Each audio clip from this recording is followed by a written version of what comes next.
కొత్త పార్టీ పెట్టడానికి రెడీ అవుతుండగా తెలంగాణ బహుజన సామాజిక పార్టీ అంట బీసీ జెండా పట్టుకోబోతుందంట. నీలిరంగి కలర్ జెండా ఉండబోతా ఉందంట. జూన్ 2న ముహూర్తం అంటా ఉన్నారు. ఈ ప్రచారం జరుగుతూ ఉంది. ఏమైనా వర్కౌట్ అవుతుందా?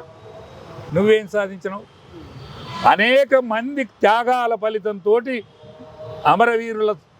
అమరవీరుల ఫలితంతో వచ్చిన తెలంగాణకు మీరు హక్కు ముక్తిదారుల ఇల్లు. మా పిల్లల జీవితాలు బాగుపడతాయి అని ప్రజానీకం ఉద్యమం చేస్తే మీ కేసీఆర్ పిల్లలు బాగుపడరు, కేసీఆర్ ముఖ్యమంత్రి.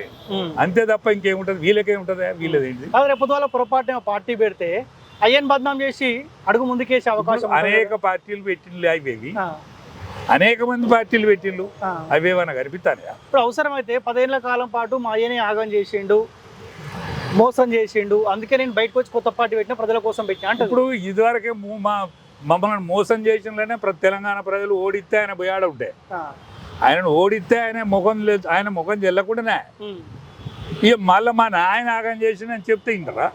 మీ నాయనకి ఏముండేపటికి? మీ నాయన ఏమన్నా ఉంటే ఉంటుంది. ఆయనే టీఆర్ఎస్ తెలంగాణ ఉద్యమంతో పుట్టిన పార్టీ. అందుకని ఈ టీఆర్ఎస్ అద్దురు, ఎందుకంటే తెలంగాణ ఉద్యమకారుల పార్టీ ఇది అని ఆయనే నమ్మకదాన్ని బీఆర్ఎస్ చేశారు. ఆయనకే నమ్మకం కుదరదా? టీఆర్ఎస్ నా దగ్గర ఉంటుంది అందరి పార్టీ అని ఆయనకే నమ్మకం కుదరదా?